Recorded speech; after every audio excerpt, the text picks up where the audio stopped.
Hi everyone, my name's Wendy. Welcome back to Show Me Mo Vegan. In today's video, I'm showing you how to use an Instant Pot. If you're already a pro at using the Instant Pot, then this video might be review for you. You might enjoy checking out this recipe where I made chickpea patties using ingredients that I batch cooked in my Instant Pot. But if you're brand new to using an Instant Pot, maybe you're thinking about getting one or you just got one and you're feeling a little intimidated about how to use it, well, this video is for you.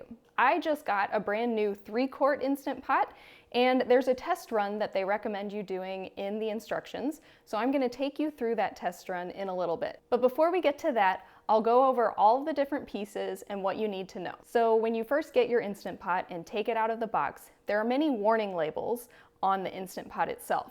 So some of these labels, like the ones that are on the lid, you'll leave on the Instant Pot. But there are also some removable warning labels that you'll want to take out. So I've already done that. And then, of course, as with any kind of new kitchen appliance, you're going to want to make sure it's clean. So you can clean the inner pot and the lid with warm soapy water.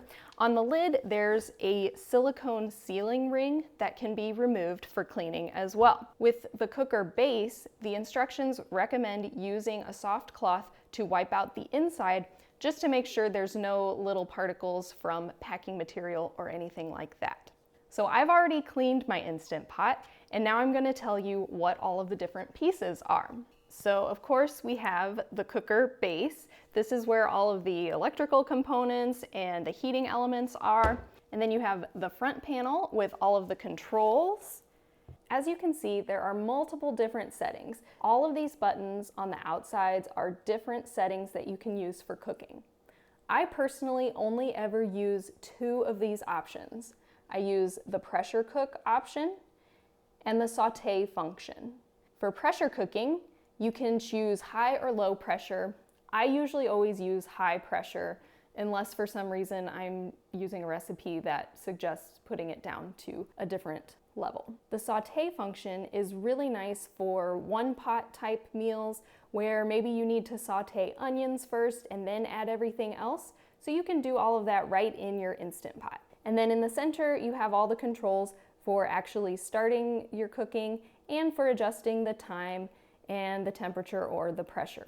So you adjust the time up and down here. You can adjust the pressure up and down here. And then you have the start button and the cancel button down here.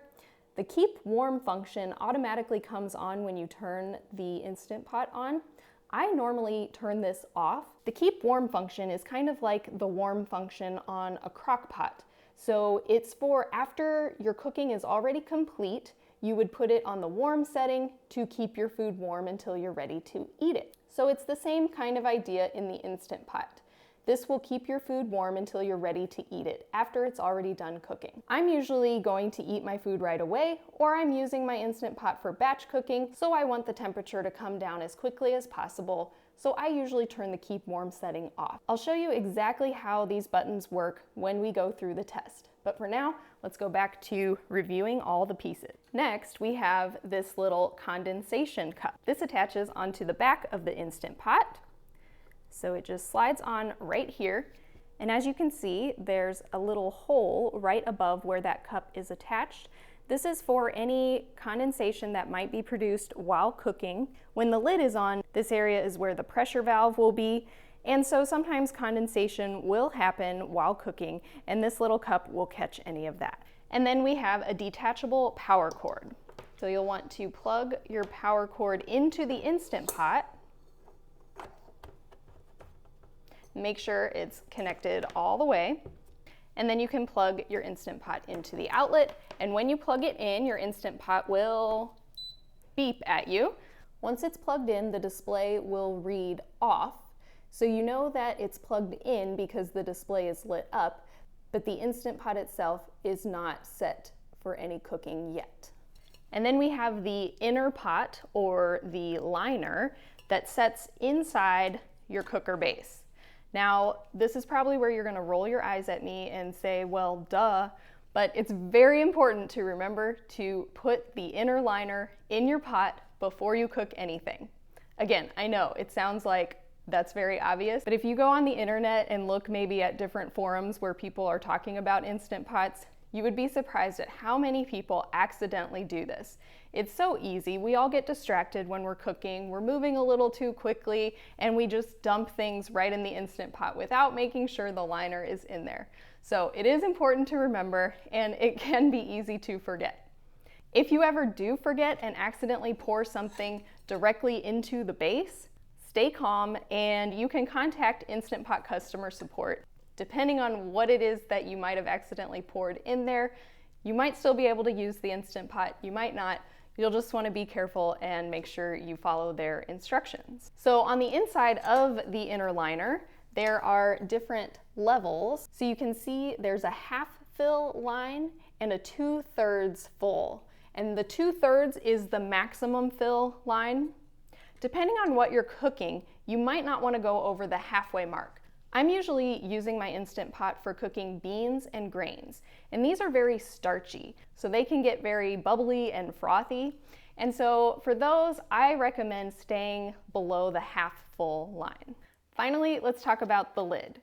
So I already mentioned that there's a silicone ring in the lid, which is removable. And I think most Instant Pots now come with a second replacement. Sometimes the silicone might take on the smells of whatever you were cooking. So depending on what you're cooking, you might want to dedicate one silicone ring for certain types of foods and one for another. I find that I don't really have a problem with this. So before you start cooking, you'll just want to make sure that your sealing ring is in the lid and that it's secure. There's a little wire ring that it nests around. And then on the top of the lid, we have the steam release valve, and this piece is removable. So you can take that off for cleaning, and then it just presses right back on. This little pin here will tell you if the Instant Pot is up to pressure. So when it's up to pressure, this little button will lift up, and once the pressure is released, it'll go back down. Over here is the switch to open and close the pressure valve. So you can see the sealing position and the venting position. There are older Instant Pot models that have this sort of toggle valve instead of the switch. So when it points this direction, it's sealed, and then you would twist it to vent. With the old version, it could be easy to forget to twist it to sealing, and then your Instant Pot never comes up to pressure. I personally like this new version with the switch because even if you have it on venting, as soon as you lock the lid closed, it switches to the sealing position, so you'll never forget. So that covers all the different pieces of the Instant Pot. Now let's get to the test. The instruction booklet recommends doing a test for your Instant Pot. And if it's your first one, I do recommend using it so you know what to expect. For the test, you're not actually cooking anything, you're just using water. The booklet recommends 3 cups of water, which I've already measured out, and I'll pour that in. And again, remember to put your liner in first. And then you'll take your lid, make sure your sealing ring is properly placed. And then as you put the lid on, your Instant Pot will make different sounds. That's normal. And then you twist it to lock. So to do the test according to the booklet, we will turn on the pressure cook setting. We'll adjust the time down to 5 minutes. We'll click the keep warm to turn this setting off. As you can see, it automatically is lit up when you turn on the Instant Pot, so you just press it to turn the keep warm setting off. And then we'll hit start.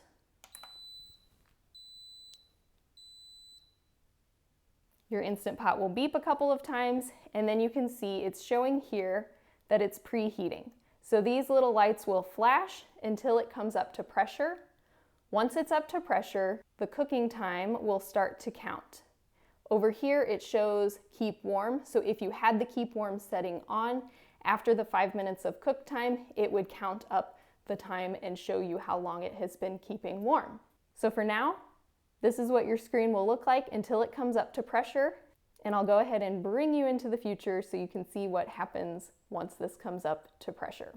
Depending on what you're cooking and how full your Instant Pot is, it may take 10 to 15 minutes for the Instant Pot to come up to pressure. As it gets closer to coming up to pressure, you can see the preheating lights are almost all the way lit up. And at this point, you might start to hear the Instant Pot making some clicking noises.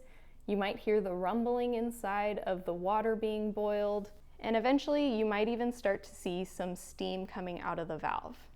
You'll want to be sure to keep your hands and face or any other exposed skin away from the vent to avoid getting burned.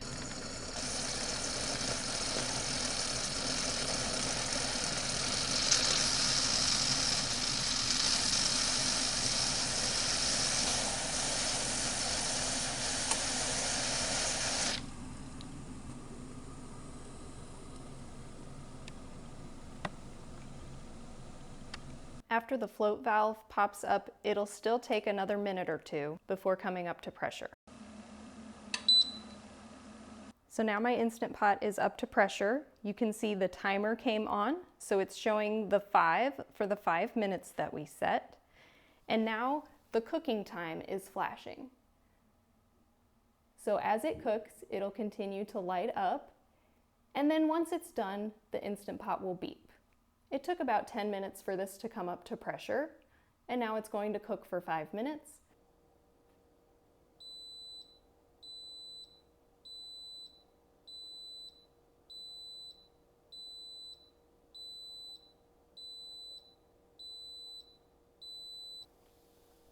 So once your cook time is done, your Instant Pot will beep several times, and then the display will read end. If we had kept the keep warm setting on, then it would turn into a timer counting up, and that would tell you how long it had been done cooking. So now there are two options. You can do a manual or quick release, or you can do a natural release. Natural release means you do nothing. You just wait until the little button here falls down. A quick release or a manual release is when you flip the switch to open the valve and let the steam come out. You can always close it again if you need to. And we want to be sure to stay away from the Instant Pot area. So you don't want to put your hands or your face anywhere close to the valve. You just get close enough to flip the switch.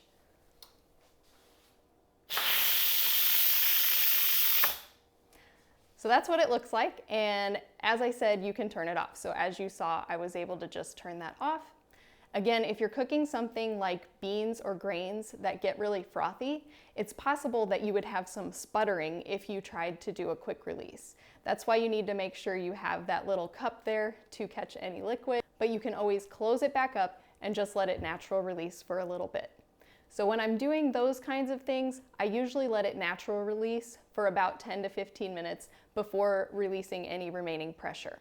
I'm also lucky that I have this countertop that doesn't have anything over it. If you had to use your Instant Pot where you have cabinets above, they do make a little diverter that you can place on top of the steam release valve, and it can direct the steam in a particular direction. So instead of having all of that steam go up into your wood cabinets, possibly causing damage, you can direct it a different way. Again, you just want to make sure not to be in front of whichever direction you're pointing the steam. So let's go ahead and release the rest of the pressure.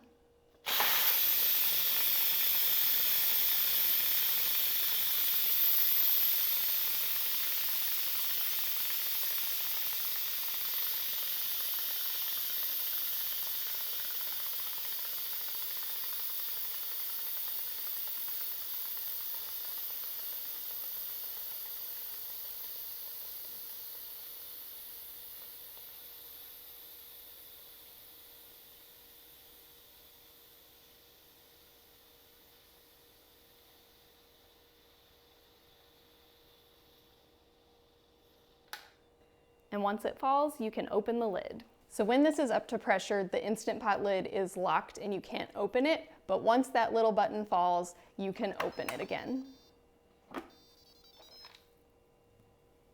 And that's how you use your Instant Pot. So I hope this was helpful if you're new to using an Instant Pot. I know it can be intimidating sometimes. I was a little intimidated when I first got it because I wasn't used to using it.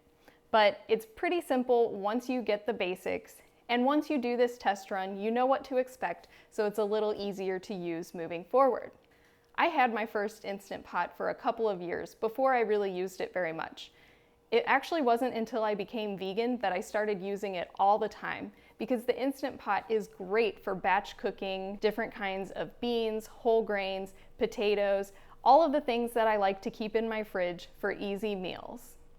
What makes the Instant Pot great for cooking these items is that if you've ever cooked them on the stove top, you may have accidentally let the pot boil over. The water bubbles up and gets everywhere, and since it's so starchy, it makes a mess. But with your Instant Pot, you put everything in, close the lid, and you don't have to worry about it. You can walk away, and when you come back, your grains or beans will be perfectly done. If this video was helpful, please hit the like button and subscribe to my channel for more videos on how to use the Instant Pot. I'll be releasing new videos with recipes using the Instant Pot in the future. Thanks for watching, and I'll see you next time. So if you're already an old pro at using the Instant Pot,